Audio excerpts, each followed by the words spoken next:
मैं आपको पहले तो ये बता रही हूँ कि हम कैसे पहुँचे थे गुरुजी के पास। 96-97 में गुरुजी के पास हम आए। जब हम गुरुजी के पास आए, डेली आना-जाना शुरू करा। गुरुजी ने ऐसे हमें सिर आँखों पे बिठाया, गले से लगाया। ये उनकी रहमत थी। जैसे हम थोड़े दिन आते गए तो हमें वहाँ की पावर का कैसे एहसास हुआ कि गुरुजी के अंदर क्या पावर है। हमने देखा वहाँ बड़े-बड़े लोग आ रहे हैं और कोई ऐसा नहीं था जिसकी कोई प्रॉब्लम नहीं थी। 99% जो भी आते हैं, हर बंदे की अपनी प्रॉब्लम होती है। बिना प्रॉब्लम के कोई नहीं आता। तो वहाँ जैसे किसी को कोई प्रॉब्लम, कोई कैंसर के पेशेंट आते, 4th स्टेज का कैंसर, किसी को हार्ट की प्रॉब्लम, किसी को डायबिटीज़ की प्रॉब्लम। हम पास ही बैठे होते तो बहुत कम संगत होती थी। गुरुजी मेरे तो इतने सालों से कोई औलाद नहीं हुई। कोई कहता गुरुजी ये प्रॉब्लम, गुरुजी वो प्रॉब्लम। गुरुजी मुस्कुरा देते थे। गुरुजी ऐसे हल कर देते थे कि एक चुटकी में, जैसे किसी हार्ट पेशेंट वाले का वाई है, सर्जरी है कोई, तो गुरुजी मेरा परसों को ऑपरेशन है। अच्छा, कितने होना तेरा ऑपरेशन? गुरुजी एस्कॉट में है। अच्छा चलो ठीक है, कल्याण कीता तेरा। वो विश्वास नहीं करते थे कि कल्याण कीता तेरा, क्योंकि सारे पढ़े लिखे लोग थे। तो जब वो वापस आते थे एस्कॉट में ऑपरेशन के लिए, तो हमेशा डॉक्टर कहते हैं कि एक बार और टेस्ट करवाओ, क्या कुछ है। जब टेस्ट होते थे तो उसमें सारे पॉजिटिव आ जाते थे, तो डॉक्टर कहते थे कि आपका ऑपरेशन नहीं होएगा, आप तो ठीक है। वो डॉक्टर हैरान होते थे कि इसका तो ऑपरेशन था, इसकी सारी रिपोर्टें हमारे पास पड़ी हैं, कि ठीक कैसे हो गया। ये को लोग बताते थे डॉक्टर को कि हमारे एक गुरुजी एम्पायर स्टेट में है। धीरे धीरे ऐसा हुआ कि वहाँ के जितने डॉक्टर्स थे वो गुरुजी से जुड़ना शुरू हो गए। बत्रा हॉस्पिटल के काफ़ी डॉक्टर्स हैं, एम्स के डॉक्टर हैं, एस्कॉट केवल तेहरान है तो सबसे बड़ी डॉक्टर, वो भी उनसे जुड़े हुए हैं। तो फिर हमने वहाँ देखा कि जितने आईएएस ऑफिसर आते थे गुरुजी के पास, गुरुजी ऐसे बना देते थे, चल बनाता तेनो आईएएस ऑफिसर बना देता। ये देखो कि वो कैसे आईएएस ऑफिसर बन जाते थे। करने वाले यही थे, करवाने वाले भी यही थे। एक छोटा सा मैं आपको बताती हूँ कि एक दिन गुरुजी किसी आईएएस ऑफिसर के घर में गए हुए थे, तो वहाँ एक कोई महीने के लिए आई हुई थे किसी की फ्रेंड। तो गुरुजी बड़ी टेढ़ी निगाह से उसको देखा। कहते, काफ़ी बड़े ऑफिसर थे। कहते, ओए तू महेंद्र शर्मा दा दोस्त है? महेंद्र शर्मा हस्बैंड का नाम है। महेंद्र शर्मा दा दोस्त है? हाँ जी बाबा, मैं महेंद्र शर्मा दा दोस्त है। अच्छा, चल तेन सीबीआई डायरेक्टर बनाता। वो कहने लगे कि बाबा सीबीआई डायरेक्टर तो बहुत दूर की बात है। मैं जिस पोस्ट पे हूँ उसमें बहुत सोच ही मैं तो दे सकता कि सीबीआई डायरेक्टर में कैसे बन जाऊंगा। गुरुजी कहते चल कर देता, कल्याण बनाता तेनू। उसका फोन आया इनके पास से कि कोई, मैं किसी के घर गया, बाबा बाबा मिले, ऐसी ऐसी उनकी रिजेम्बलेंस है, शक्ल है, और फिर वो मेरे को बाबा कहते सीबीआई डायरेक्टर बना दिया। तो इन्होंने कहा कि आपको उनकी पावर नहीं पता, अगर उन्होंने कह दिया तो वो पत्थर की लकीर है। अब हैरान हो गया, उसको पता नहीं था, विश्वास नहीं कि ऐसे हो सकता है। ये देखो कि एक दिल मिलने के बाद ऐसे पासे पलटे वो सीबीआई डायरेक्टर बने यूएस मिशन इंडिया में। उससे पहले पीसी शर्मा थे, वो भी गुरुजी के भक्त थे। तो गुरुजी का काम एक सेकंड में। एक फरीदाबाद के डॉक्टर थे, आपको जी मैं बताना चाह रही हूँ कि जिस टाइम वो फिजिकल फॉर्म में थे तो कैसे लोगों का कल्याण करते थे। उनके अंदर हम हैरान होते थे, उनके अंदर ऐसी कौन सी पावर है, क्योंकि उस टाइम हमने इनको ईश्वर नहीं माना था। हमें ये थोड़ी पता था कि हमारे साथ भगवान बैठे हुए हैं। अगर हमें पता चल जाता भगवान बैठे, हम तो छोड़ते ही ना उनको। डेंटिस्ट है वो फरीदाबाद में, डॉक्टर बजाज। वो आए इनके पास। गुरुजी ने उनका नाम मजनू रखा हुआ था, क्योंकि वाइस के साथ बहुत प्यार करते थे। गुरुजी हमेशा सो कहते, अरे मजनू आ जा। बड़ी सिंपल वे से गुरुजी बुलाते थे। एक दिन गुरुजी ने उनको कोई काम कहा, तो शाम का टाइम लेट हो गया, बाहर गेट पे था, हम लोग वहीं थे मंदिर में। तो गुरुजी ने कहा सिंगलिया, एक सिंगला सेवादार था, सिंगलिया वो आया नहीं बाजार से, मजनू नहीं आया।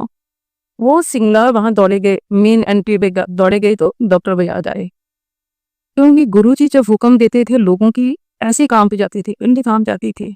भागे हुए आए, गुरुजी कहते हो कितने लेट हो गया तो लेट क्यों हो गया? गुरुजी मेरा क्लिनिक था शाम को। गुरुजी कहते क्लिनिक शाम ਨੂੰ ਕੀ ਕਰਨਾ ਪੋ, ਤੂੰ ਸਵੇਰੇ ਕੰਮ ਕਰਿਆ ਕਰ, शाम ਨੂੰ ਕੀ करना पो, शाम ਨੂੰ क्लिनिक नहीं करना। इतना विश्वास, इतनी भक्ति, ये 2000 सन की बात है। वो आज तक उसने इवनिंग का क्लिनिक नहीं करा। इसको कहते हैं श्रद्धा, इसको कहते हैं भक्ति। कोई अपना बिजनेस नहीं छोड़ता। फिर उसने कहा कि गुरुजी बड़ा बेटा तो बहुत लाइक है, अमेरिका में है, डॉक्टर है, छोटा बेटा मेरा बहुत नालायक है, वो तो पास ही नहीं होता, पास होना बड़ा मुश्किल है उसके लिए। मैं चाहता हूँ कि खींच खींच के 10वीं 12वीं तो कर दे गुरुजी। गुरुजी ने देखा, ले बनाता डॉक्टर है नो। वो कहता गुरुजी डॉक्टर ना बनाओ, पास हो जाए पेपरों में। गुरुजी कहते जब तेनू कहता बनाता डॉक्टर बनाता, कर देता होगा कल्याण। आज वो चंडीगढ़ में बद्दी में सबसे बेस्ट डॉक्टर है, डॉक्टर पोनी। जो गुरुजी की मेहर है, रहमत है। गुरुजी कोई छोटी पावर नहीं है, आज वर्ल्ड में छाए हुए हैं, वर्ल्ड में छाए हुए हैं। आप सोचो ये छोटी पावर है। ये गुरुजी का था जब फिजिकल फॉर्म में थे। जब हम गुरुजी के पास ऐसे आना शुरू किया तो थोड़े दिन हुए थे, तो हमने देखा कि सबकी पॉकेट पे फोटो लगी हुई है। तो हमें भी आया, हमने कहा हम भी फोटो मार ले गुरुजी से। और मैं गुरुजी के आगे गई, मैं कहा गुरुजी अभी एक फोटो तो दे लियो। कहते है कौली दे, तेन फोटो दी की लोड़ पैर, तार मल तार जोड़ी दी है। ये तो ने क्या कह दिया तार मल तार, तब उस टाइम की बात है, उस टाइम अकल भी इतनी नहीं थी। मैंने सोचा कोई पता नहीं बिजली की तारें जोड़ने को कह रहे हैं, ये कौन सी तारें कह रहे हैं। एक दिन हम चंडीगढ़ में बैठे हुए थे, ट्यूसडे का दिन था, मंगलवार। तो गुरुजी ने बड़े धीरे से इनको कहा ऐसे, शर्मा मैं तेरे का वीरवार आ गया। क्योंकि आना गुरुजी ने तो आदमी कहाँ पे जाता है, गुरुजी कहते सर, ये कहते अगले वीरवार है तेन कमले आ जा, परसों आना। तो डर गए जाए कि परसों गुरुजी आ रहे हैं। फटाफट चुपके से फोन करा, घर में फोन करा कि गुरुजी परसों आ रहे हैं, वीरवार आ रहे हैं। तो बच्चे तो इतना उछल कूद सारे, क्योंकि जॉइंट फैमिली थी, काफी बच्चे थे। गुरुजी आ रहे, गुरुजी आ रहे। हमारा जो ड्राइंग रूम का सोफा था वो 30-40 सीटर सोफा था। वो बच्चों ने मिल के वो सारा सोफा अपनी प्लानिंग करके वो सोफे उधेड़ दिए। पर्दे जो थे लगे हुए सारे पर्दे के हमारे। जब हम वेडनेसडे मॉर्निंग में आए, अर्ली तड़के आए, तो देखा तो 2 कदम भी चला नहीं जा रहा था। वहां देखा सारा कूड़ कबाड़ करा हुआ। गुरुजी ने आना वीरवार, तो ये घर की हालत क्यों बना दी ऐसे। वह डांटा बच्चों को, बहुत डांटा। वो कहते गुरुजी को रेड मैरून कलर का शौक है, तो हमने वही कलर में सब कुछ करना। जब गुरुजी आते हैं, चाहे वो जहां आए, चाहे किसी के घर में आए, एक तो वो अवश्य आते हैं। कभी भी किसी के घर में सत्संग हो, कभी हो ही नहीं सकता कि सत्संग हो और गुरुजी ना आए। और गुरुजी अपना अरेंज खुद ही करते हैं, जिन्हें कि हमने कहना कि हमने कैसे करना, आज ही गुरुजी आ रहे, वो ये अरेंजमेंट गुरुजी का ही होता। आप सोचो कि मंगलवार को वो कह रहे हैं, थर्सडे दोपहर को सारा घर पिच था। आपने वो वीडियो भी देखी होगी कि कैसे वो घर के अंदर आई है। तो ये कौन करता, ये गुरुजी करते हैं। गुरुजी की आपको बता रही हो कि हमारा एक रिजॉर्ट नैनीताल से आगे है, वहां गुरुजी 2-4 दिन के लिए सोचा कि गुरुजी मैं जाऊं। गुरुजी ने एक दिन इतना प्रेशर डाल दिया, मैं तो अभी जाऊंगा। उनको समझाया कि गुरुजी वहां अभी अरेंजमेंट नहीं है, हमें पहले जाने दो, 8 दिन का टाइम दो, ताकि हम पहले जाके अरेंजमेंट कर लें। नहीं जाऊंगा तो अभी जाऊंगा। शाम को सबको, संगत को, तू आंटी अच्छे कपड़े पा के लिया, तू भी ले क्या फुलानी है तुझे, वो वहां तो ऐसे हरदम बता दिया गुरुजी ने। तो ये हस्बैंड अभी घर में थे, वहां से मंदिर से लगातार फोन आ रहे कि शर्मा अंकल आप आओ, गुरुजी बुला रहे फटाफट।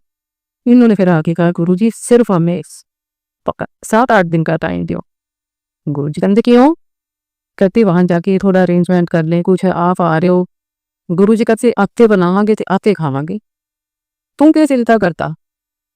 उसके बाद देखो उसी रात को उसी टाइम पूरी बस आ गई, गाड़ियों का काफिला आ गया, सारी संगत साथ में, और फटाफट में घर में गुरुजी का अरेंजमेंट करा क्योंकि वहां जाके उनकी कॉटेज में सारा करना था। और मेरे को ये था कि मैं गुरुजी के जाने से पहले पहुंच जाऊं ताकि उनकी कॉटेज तैयार कर दूं। बहुत उनका सिस्टम होता था गुरुजी का। जैसे वो गुरुजी वहां पहुंचे, ए शर्मा, ए सारा तेरा है। वो कहते गुरुजी मेरा नहीं है, ये आपका ही है, क्योंकि बिरला की प्रॉपर्टी 78 एकड़ थी, वो ही रिजॉर्ट बनाया था और उसी में दम टूट गया था बनाने में। तो गुरुजी वहां काफी देर रुके, 15-16 दिन रुके, किसी का भी आने को मन नहीं कर रहा था। कोई आ रहा, कोई जा रहा, संगत कोई भेज रहे हैं, कोई बुला रहे संगत। वहां तो ऐसे था जिन लोगों के साथ गुरुजी की कभी बात नहीं हुई थी, नजदीक बैठने का मौका नहीं मिला था, और लोग इतने भाग्यशाली थे उनको गुरुजी के पास बैठने का मौका मिल गया। क्योंकि सुबह जैसे गुरुजी 10 बजे आ जाते थे, सारी संगत ने नहा धो के आ जाना, सारा दिन वही चलता था, जैसे लंगर हो गया, कुछ हो गया, ये हो। गुरुजी हर चीज के, म्यूजिक के बहुत शौकीन थे, शाम को म्यूजिक शुरू हो जाता था। एक दिन कहने लगे गुरुजी वो गाना लगाओ, जैसे आपने वीडियो में देखा होगा, वो छोटी सी कैसेट हाथ में पकड़ के वो ऐसे घुमाते हैं, वो गाना लगाओ। गुरुजी कौन सा? सबने पूछा, लगा लगा के दिखाया। गुरुजी आओ बताओ कौन सा गाना? वो ऐदा या वो ऐदा या, पर किसी की समझ में नहीं आ रहा कि कौन सा गीत कह रहे हैं। क्यूरियोसिटी सबको कि हम लगाएं, कैसे करें। 3 दिन बीत गए, वो सॉन्ग नहीं मिला। 3 दिन के बाद वो सॉन्ग चला। गुरुजी क्वार्टर से निकल के फौरन आए बाहर टेरेस पे, आवाज मारी, वही कंजरो ऐ तो कह रही गान, ऐ गाना कह रहा। वो गाना क्या था? धड़कन का गाना था, दिल दुल्ले का तो दिल ते वहां ऐसा है वो गाना था। फिर गुरु कृपा बरसा रहे। अब मैं आपको बताती हूँ बड़े मंदिर का। ये छोटे मंदिर में थे कुंजी ने, जब सारा हमने अपनी जगली करी, एक एक पल उन्होंने हमें इतना एंजॉय करवाया। आज चंडीगढ़ जा रहे हैं, आज जलंधर जा रहे हैं, आज डोकरी जा रहे हैं, जब उनकी मदर बीमार थे। आज कभी कहीं जा रहे हैं और रास्ते में पूरी गाड़ियों 25-30, अकेले तो चलते ही नहीं थे, 25-30 गाड़ियों का काफिला होता था ऐसे। और स्पीड पता कितनी होती थी? स्पीड ऐसी होती थी अब समझ नहीं आती। अब देखे वो इतनी स्पीड जाती थी गाड़ियां, जितनी भी गाड़ी होती थी गुरुजी की ऐसी निकलती थी, आगे कोई कोई होता ही नहीं था रो कर का हाईवे पे। तो अब मैं बताती हूँ कि बड़े मंदिर का गुरुजी के चूल्हा छोड़ने के बाद, उनकी चोला छोड़ने के बाद कितनी पावर उनके अंदर आई। क्योंकि पहले वो फिजिकल फॉर्म में थे, बाउंड थे, थोड़े मेंबर थे, बढ़ते बढ़ते बढ़ते संगत बढ़ी गई। कई बार हमें कहते थे, एक बार हम गुरुजी के साथ जा रहे कहनी जगह है, हाँ गुरुजी फतेहपुर बेला, ऐसे तक मेरी लाइना लग जानी है। हमने सोचा गुरुजी का पे मारे, ऐसे कभी हो सकता कि लाइना लग जानी है? ऐसे कैसे हो सकता? ऐसे गुरुजी के साथ इकट्ठे बैठते। साई दे तो 100 साल बाद मंदिर बने हैं, मेरे ते जाते का कर मंदिर बन जाने हैं। हमने सोचा कि ऐसा क्यों कहते, ऐसा थोड़ी घर का मंदिर क्या बन जाने हैं। नहीं पता था उसने, उन्होंने हमारी आंखों के आगे पर्दा डाल रखा था। अब यशोदा को पता लगा कि भगवान कृष्ण कौन है, लास्ट तक नहीं पता लगने दिया कृष्ण ने। तो इसी तरह हमारी गोली है, लास्ट तक नहीं उन्हें पता लगने दिया। चोला छोड़ा, चोला छोड़ने के बाद पता लगा गुरुजी का, क्योंकि गुरुजी ने जब चोले में थे तो गुरुजी ने मेरे को 1-2 बारी हाथ शर्म मानती हैं कि हाँ जी गुरुजी मेरे लिए पाठ करिया कर। मैं क्या अच्छा ठीक है गुरुजी।